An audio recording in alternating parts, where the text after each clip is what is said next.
Hello, hello. Good evening, everyone. Let's give it up one more time for Alaska Comedy.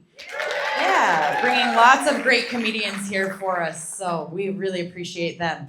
I am so excited to be here tonight. It's a great night, and I'm really excited that I can say I'm here tonight, and on the way here I could still see. That was amazing. I love that. I love Alaska in the springtime. It makes me so excited to be an Alaskan. And I have to tell you, I actually moved to Alaska so I could be from Alaska.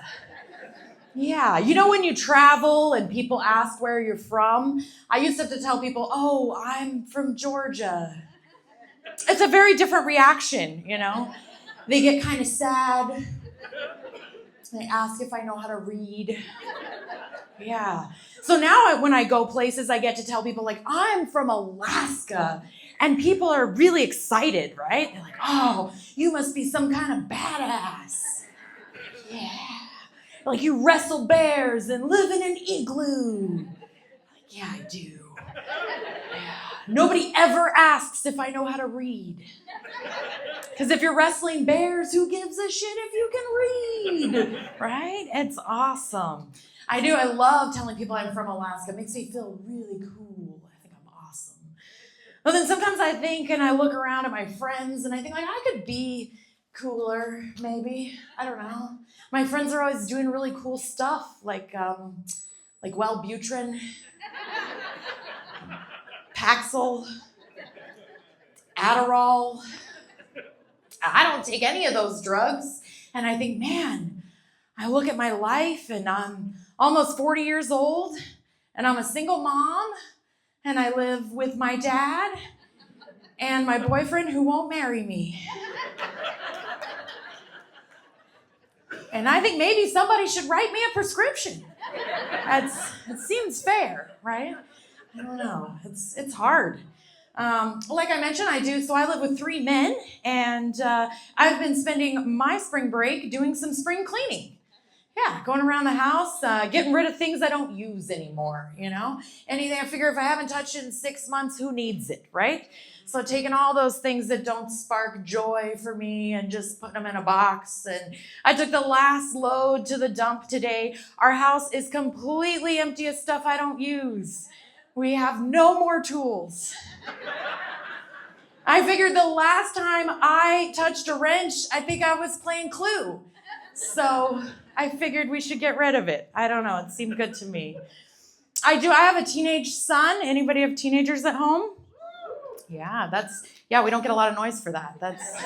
It's tough. It's really hard.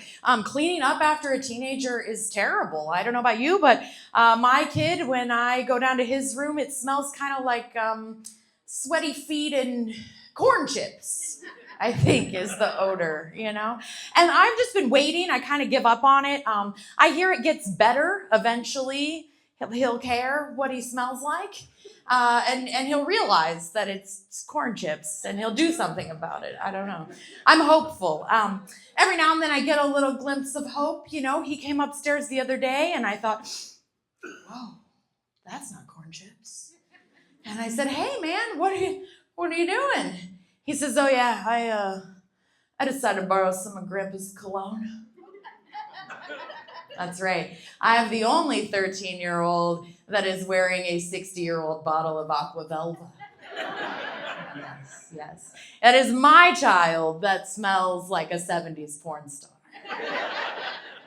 But you know, it's not corn chips, so I'm going to lean in. I'm going to get him a stash to go with his new thing, and that's the kind of mom I am. So that's what we're doing. I know it's really hard being a mom to a teenager. It's really hard on my self-esteem, I gotta tell you. I feel like I can't do anything right, you know? I try to talk to my kid. I try to, stay up on the lingo, connect with him, see what he's into. So I asked him, like, hey, can you tell me about the Rizzy guy that you're always talking about? And he got really upset. Oh, you're saying it wrong. It's Riz, not Rizzy.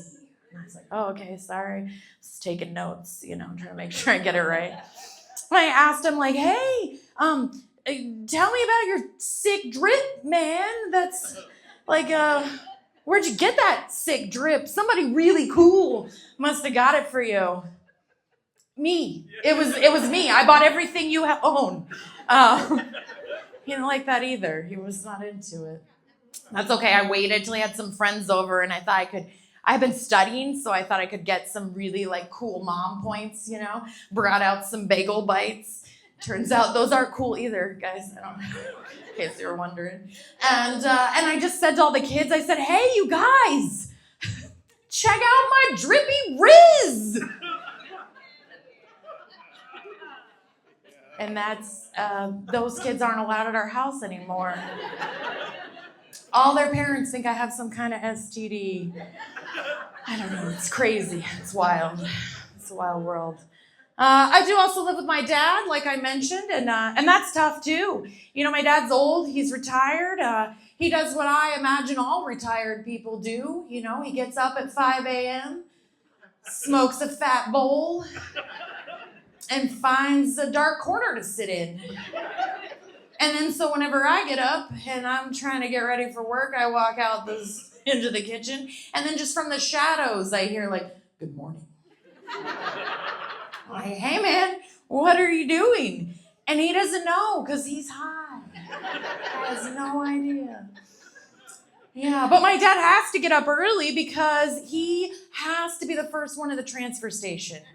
Yeah, that's his thing. It's what he lives for. And I have to say, I don't blame him. The transfer station is great, you guys. When I first moved to Fairbanks, I was in college.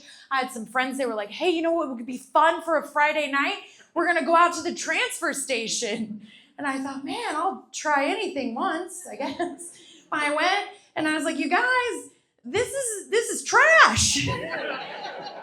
What are we doing? And they're like, no, it's not trash yet. See, because here in Fairbanks, right, like if you want to throw something away, before you do that, you got to put it over here and check and see if somebody else wants it first. It's very kind of us. And my dad's the guy who like pulls up in his truck, and he's waiting there. So when your truck to drop stuff off, he's like, don't worry about that. Just skip that step. You can put that right over here. Yeah, you just come on over. Yeah, whatever it is, I don't give a shit. Put it in the truck. And he's so proud of himself too when he comes home with stuff from the transfer station. I think he's the most proud of like the biggest items that are the most useless. He brought home a giant satellite dish one time. He was like, look at this. I can put this on my truck and I can listen to the game. And I was like, pretty sure you don't need that. And then he just says fucked up stuff that makes no sense. Well, you're going to regret that when the apocalypse comes. I'm not high. I don't know what you're talking about. He brought home like a big dresser one time. He was so excited. He's like, look at this. Can you believe somebody was throwing this away? I said, yeah, man, it's got 5 bullet holes in the side. He's like, no, look, it's a treasure. I opened it up, and there were all the tools I took to the dump. And the cycle begins again. I can never get rid of the trash. So if you see my dad at the transfer station, please don't help him. I don't need any more stuff in my garage. I'm trying to get rid of it. All right, thank you guys very much. I am Rachel Blackwell. Very excited for you to be here tonight. Thank you. I would love to bring up our featured comedian for the evening, all the way from Los Angeles. Please give a very warm welcome to James Frey.